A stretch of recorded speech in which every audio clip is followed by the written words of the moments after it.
guys, I just wanted to check in about the library. You are able to reserve and check out books still. They use the food box system to send out ones that you could check out. I just had this amazing delivery of books from the library. These are all ones that have to do with the Revolutionary War and the time of history that we are studying. There's a few of these I'm going to start showing in history class. I'm going to scan some pages and have you read them. There's a few that are up for grabs if you're interested in reading. We're going to start reading individual novels. So if you're interested in one around the history that we are reading, there's a couple in here. This first one is more of a history book, not a fiction book. It's about Thomas Jefferson. So the guy in the play that we watched, this is an actual painted portrait of what he probably looked like a little closer. His name is, Thomas Jefferson. This is called The American Sphinx. So if one of you guys would like to borrow this when we start novels, let me know. I'm going to read a little bit from the back. Thomas Jefferson may be the most important American president. He is certainly the most elusive.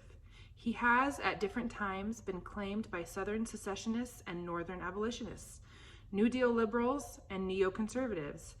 Now the historian Joseph E. Ellis, the person who wrote this book, restores our most enigmatic national icon to human dimensions with insight, sympathy, and superb style. This is a little bit of an elevated reading, like skill level, but if you're interested in the some of the founding fathers, especially him, this is a deep dive on him. So keep that in mind as you're looking at books when we start reading books.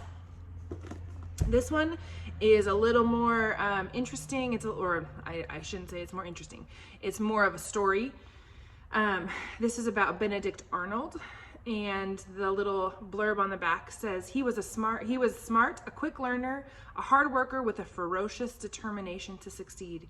He longed for action, craved attention, and bristled at anything he perceived as criticism or disrespect. He respected authority when it suited him, but made his own rules when he felt the situation warranted. And he had a bold recklessness, a hunger for danger that both excited people and intimidated them. He was just beginning to realize what a useful weapon this could be. So this is an interesting one about Benedict Arnold, which I don't know that much about. So if you read this one, do tell me. The other books are ones that I'm going to reference, maybe not all of them. I have a giant stack. These are ones we're going to start looking at in class. This first one, I'm just doing a little book walk for you. This first one is called What Was the Boston Tea Party? So we did read a little bit about the Boston Tea Party.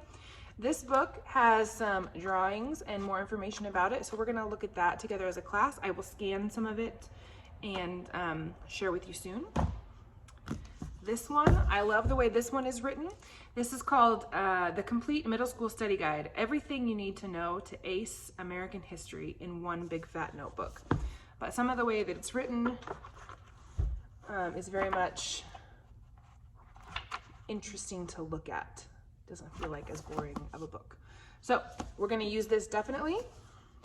The other ones I may not use, but I'm gonna go through the covers really quick. So if there's something that you're interested in, you could take a peek at it. This is more of a novel size, but it is kind of just a history of the American Revolution. So these two are very similar.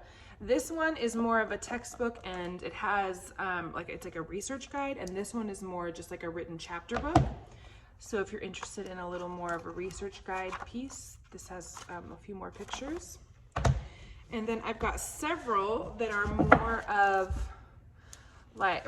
they look more like a children's book, the way that they're formatted, but lots of details, lots of pictures. I might be assigning some of these as projects. We will see. So the one I just showed you is called The American War of Independence.